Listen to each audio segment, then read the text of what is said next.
Assalamualaikum warahmatullahi wabarakatuh. Alhamdulillah, segala puji bagi Allah. Wassalatu wassalamu ala Rasulillah. Sallallahu alaihi wasallam pada Rasulullah Muhammad sallallahu alaihi wasallam. A'udzu billahi minasyaitonir rajim. Lam yakunil ladzina kafaru min ahlil kitabi wal musyrikina munfakkina hatta ta'tiyahumul bayyinah ila akhir surah. Wa qala Nabi sallallahu alaihi wasallam khairun nas anfa'uhum linnas. Judul nasihat kita di subuh yang mulia ini adalah renungan surat Al-Bayyinah.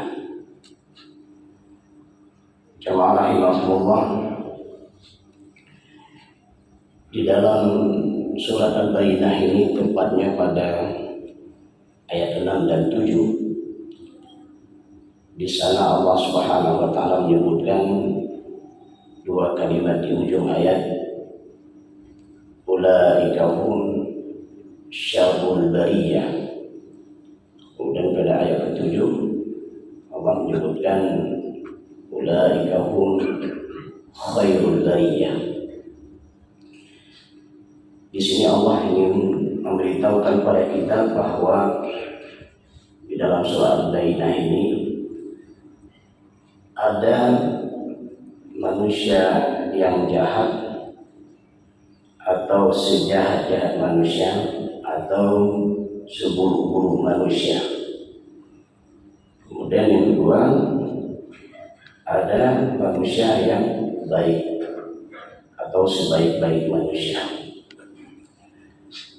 Jamaah rahimahullah, predikat ini adalah Allah yang memberikan. Otomatis ini menjadi perhatian buat kita agar dalam perjalanan kehidupan kita jangan sampai kita menyangka diri kita adalah khairul bariyah.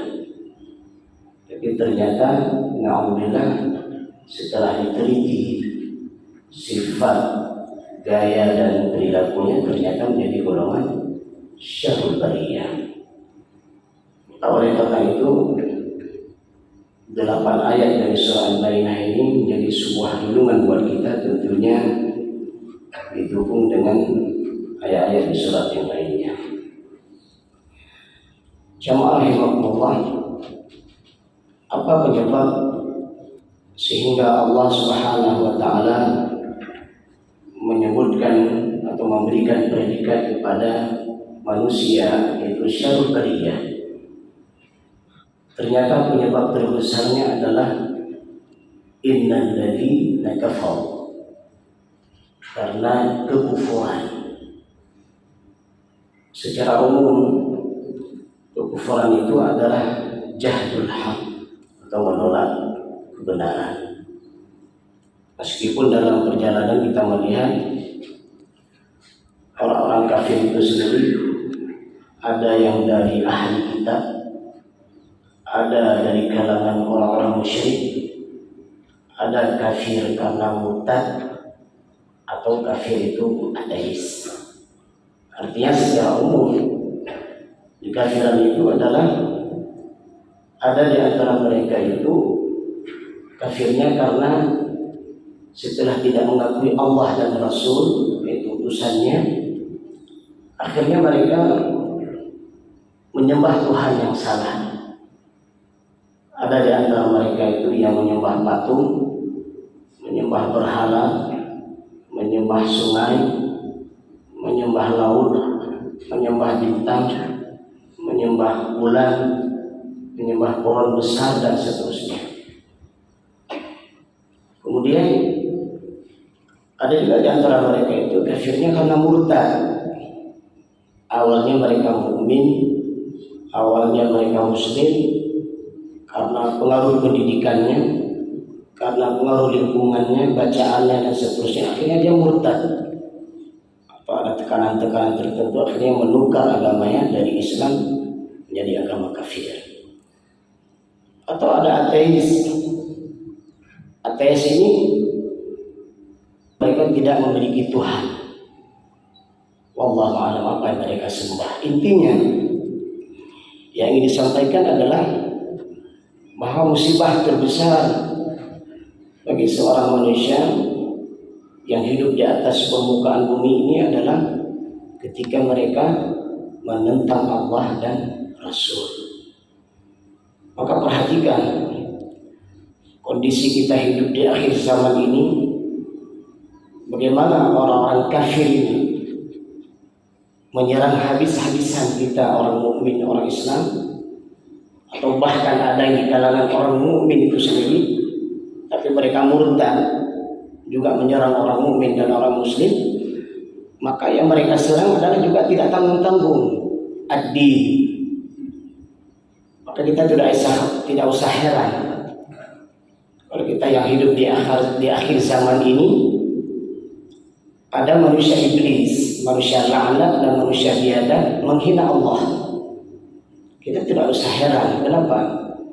Karena dari dulu juga sudah ada, hanya gayanya yang berbeda. Dia pakai jas, dia pakai peci, dia punya lembaga besar, punya uang yang berlipat, kemegahan yang luar biasa. Akhirnya dia belak-belakan menyerang Islam yang menghina Allah, menghina Rasul, dan menghina berbagai macam simbol-simbol Islam. Yang uniknya adalah kenapa dia begitu bebas berbicara? Maka jawabannya juga adalah karena mereka juga didukung. Karena Allah juga menyebutkan di dalam Al-Quran orang-orang munafik itu saling mendukung juga. Didukung kekuatannya, didukung pertahanannya, didukung keuangannya. Memang itu Allah sudah sebutkan di dalam Al-Quran. Orang-orang kafir itu, orang-orang munafik itu, mereka saling membantu dalam kesyirikan, kemunafikan, dan kekafirannya. Maka ini kita khawatirkan. Bahkan kita yang hidup di akhir zaman, mereka merusak iman kita. Kalau tadi terang-terangan, ada juga yang model halus lewat pemikiran. Hadirnya Islam Nusantara ini juga kita khawatirkan masuk ke pendidikan. Mulai dari buku modul-modul pelajarannya itu tujuannya apa? Untuk meruntuhkan iman anak-anak didik kita. Jadi kalau kita lihat hari ini mereka bergerak integral. Mereka hancurkan iman orang mukmin itu mulai dari cara berpolitik, dari bidang seni, budaya, pendidikan, pertahanan, keamanan. Maka ini dikhawatirkan nanti ada kafir murtad. Siapa mereka? Mereka awalnya mukmin. Tapi setelah kita perhatikan dari ujung O yang hitam sampai coba ujung kaki yang cemekang, mohon maaf. Yang hanale nilai Islam pokoknya, hanale cara berbicara tidak lagi cara Islam, cara berjalan tidak lagi cara berjalan Islam, cara pendidikan tidak lagi cara pendidikan Islam, cara mereka makan dan minum tidak lagi cara makan dan minum secara Islam, cara mereka melaksanakan budaya tidak lagi secara Islam, cara berpolitik tidak lagi dalam secara Islam, pertahanan dan keamanan tidak lagi secara Islam. Nah ini kafir murtad. Awalnya muslim mereka, awalnya mukmin, tapi setelah kita perhatikan seluruh seluk-beluk kehidupannya tidak ada lagi ciri khas iman sedikit pun. Maka subhanallah, ketika di awal surat Al-Bayyinah sampai ayat 6 ini Allah menyebutkan apa saja yang mereka tolak. Mereka menolak tentang tauhid. Mereka menolak kehadiran Rasul dan tidak percaya. Mereka menolak apa yang dibacakan oleh Rasul, itu Al-Quran. Kemudian setelah datang kebenaran mereka berpecah belah. Nah ini ahli kitab ada yang beriman dan yang tidak beriman. Nah mereka berpecah belah. Nah ini ada kondisi manusia terkadang setelah nampak kebenaran, setelah nampak al-haq, dia ragu. Jadi kita nggak usah heran, dulu juga sudah ada dari ahli kitab itu ada yang beriman, ada yang tidak beriman. Nah ini gaya-gaya orang kafir. Kemudian Allah menyuruh mereka untuk salat, untuk zakat. Yuqimuna shalah wa yutuz zakat. Kemudian disuruh mereka untuk melaksanakan memahami agama yang lurus. Jadi semua itu mereka tolak. Maka di ayat ke-6 Allah menyebutkan ulaika hum syarrul bariyah. Ini PR besar buat kita. Wahai para pemimpin Anda yang punya pangkat dan jabatan, jaga iman akidah rakyatmu. Mulai dari pemimpin yang paling tinggi sampai pemimpin yang terkecil lah, kita diri sendiri dan pemimpin dalam keluarga. Anda, cikgu, guru, para dosen, jaga akidah mahasiswa Anda, jaga akidah siswa Anda. Kita dalam hidup bermasyarakat, jaga akidah masyarakat kita. Maka jemaah rahimakumullah, semoga kita menjadi golongan yang kedua yang Allah sebutkan, ulaikahum khairul bariyah. Siapa mereka? Amanu. Mereka beriman kepada Allah, beriman pada utusan Allah, dan siap melaksanakan apa-apa yang telah diperintahkan oleh Allah dan Rasul, dan siap meninggalkan apa yang dilarang oleh Allah dan Rasul. Masya Allah, balasan yang diberikan pun berbeda.